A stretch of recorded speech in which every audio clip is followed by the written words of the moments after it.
Hello, I'm Joe Savon. I'm the medical director at New Life Medical Addiction Services.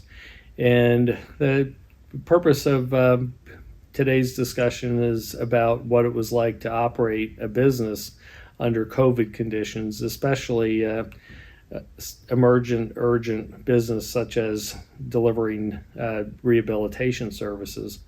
For us, it was quite a journey. We started out with trying to get state licenses, and we have 6 state licenses for different ambulatory services. But when we started, it took about 9 months for them to look at our application, which it's not an easy process sometimes to go through. Then once they at least looked at our application, then it was another 6 months until we got a conditional license. So a conditional license means that you really can't take contracts. You're a cash pay, and the conditional license means that you pass the state criteria, but they didn't inspect your practices yet. So then 6 months go by, and we eventually got our unrestricted license, and we were very, very happy because we got a Medicaid facility contract. So we thought, okay, this is going to be good. We're going to start seeing some significant patients come in, into our building. But we got that Medicaid facility contract in February of 2020. And so we had finally started to see a rise in our patient volume. We saw like November and December of 2019 where we were starting to see more patients. January was doing okay, and then February, then the COVID news really started to hit, and affect everybody's business. But so right after we got the Medicaid facility license, then COVID really came into play. Now, how COVID affected us was we almost had no phone calls. Just had no phone calls. People coming in wanting the services. I think people who really needed services weren't willing to even try to go get them because they were worried about being in a building with other people who may infect them with COVID.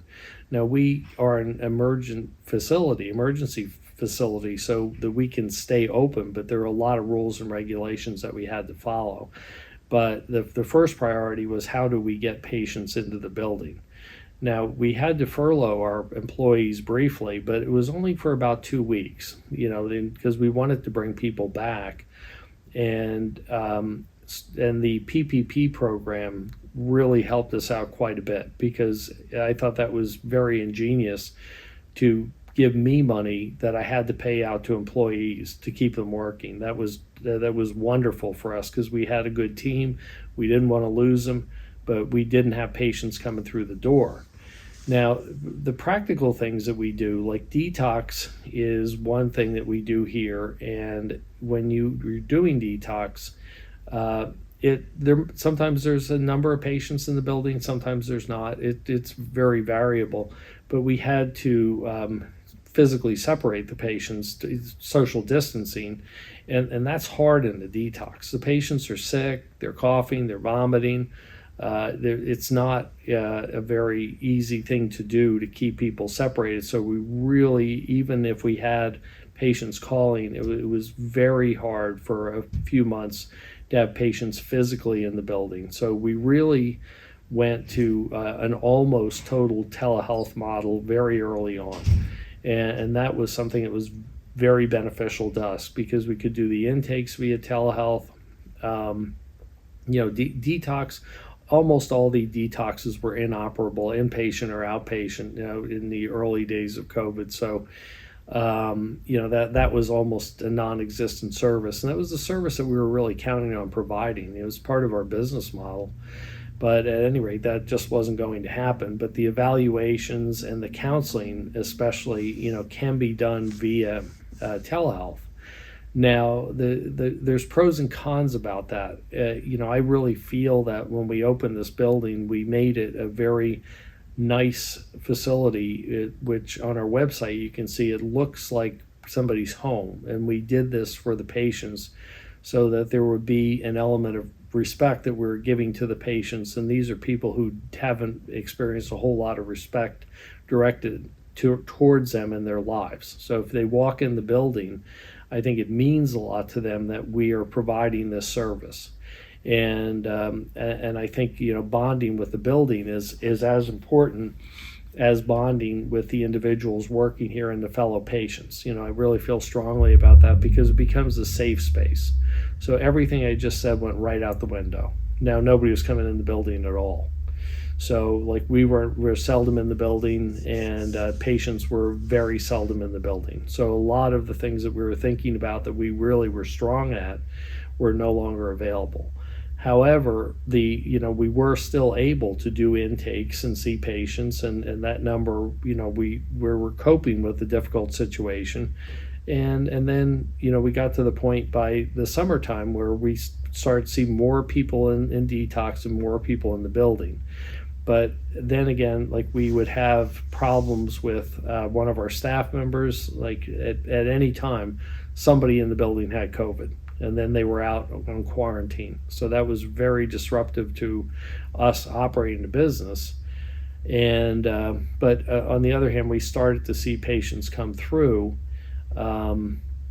The other aspect of telehealth is that I think personal interactions are far different than electronic interactions. Like if you see somebody, and we're trying to get the patients to know us, to get to know us, and to have feelings towards us. Like I've said to patients, we want to be a part of your family until you don't need us to be part of your family anymore. And that's when you're going to walk out the door and be successful. But how do you do that electronically? Like it's just not possible, or it's much more difficult. And how do the patients bond with each other? How do they form a band of brothers, so to speak, so that they can, you know, they have a better feeling, they have a support network? Because part of addiction is simply trying to replace, you know, when you first take away a substance. If I'm an alcoholic, I'm Joe Alcoholic. That's who I am. Now, if you take away the alcohol, I got to become Joe something else, and I have to fill the hole that's left inside of me by removing the alcohol from my life. But you have to have people, you have to have bonds, you have to have friendship, you have to do things, and that made COVID, the issues made it very, very difficult for us. And then, you know, we'd start up, we'd have groups coming over here, and then next thing you know, boom, there's a scare. Now, okay, nobody's in the building anymore. You know, one of our detox patients tested positive. Like, when do we bring people in? You know, how long you know, we had to notify patients at times that one of your co-patients, you know, tested positive, and it was a very disruptive thing. And it certainly, coming on the heels of starting a new business, and essentially, like when we got our first facility contract, that was right when COVID hit. And so it was really a challenge. I think, but for the grace of God, we would not be here today.